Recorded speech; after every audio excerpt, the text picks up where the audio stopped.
Les bûches sont prêtes, mais à 5 jours de Noël, il n'y a personne dans cette boulangerie. D'habitude, là, cette semaine, ça commence déjà beaucoup à avoir du monde et tout, et là, il n'y a pas de monde, donc voilà.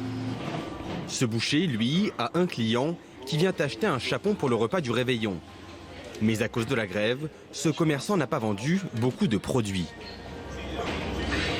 On a eu les gilets jaunes et dans la foulée on a ça, donc ça commence à devenir un petit peu lassant.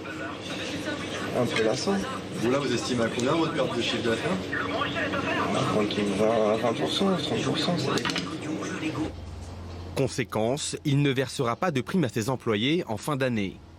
Et comme lui, les commerçants d'Île-de-France sont les plus touchés par la grève. Leur chiffre d'affaires a chuté de 25 à 30% par rapport à l'an dernier. Au niveau national, la situation est critique dans plusieurs secteurs. L'hôtellerie accuse une baisse du chiffre d'affaires de 30%, moins 35% pour les traiteurs, moins 40% pour les cafés et les bars et moins 45% pour les restaurants. Face à ce constat, le gouvernement est allé à la rencontre des commerçants.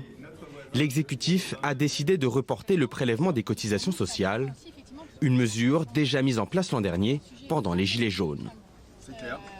L'année dernière, ça a concerné 300 millions de charges sociales et 100 millions d'impôts, donc 400 millions de trésorerie en plus pour les PME.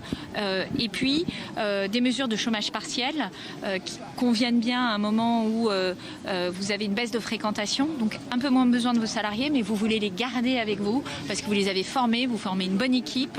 Et c'est parfois très difficile pour ces chefs d'entreprise de garder leurs salariés. Ils ont tendance à arrêter de se payer. Et là, ça sera l'État qui prendra en charge cette partie. La venue de la secrétaire d'État dans ce quartier parisien a rassuré les commerçants, comme ce chocolatier. Je trouve ça très très bien et de passer chez les différents commerçants, de prendre un petit peu la température, comme l'on dit, même si je pense que tout le monde est au courant, mais c'est très bien. J'apprécie beaucoup, vraiment. Si les Français se déplacent moins dans leur commerce de proximité, ils ne se ruent pas pour autant sur le commerce en ligne, qui voit lui aussi son chiffre d'affaires reculer.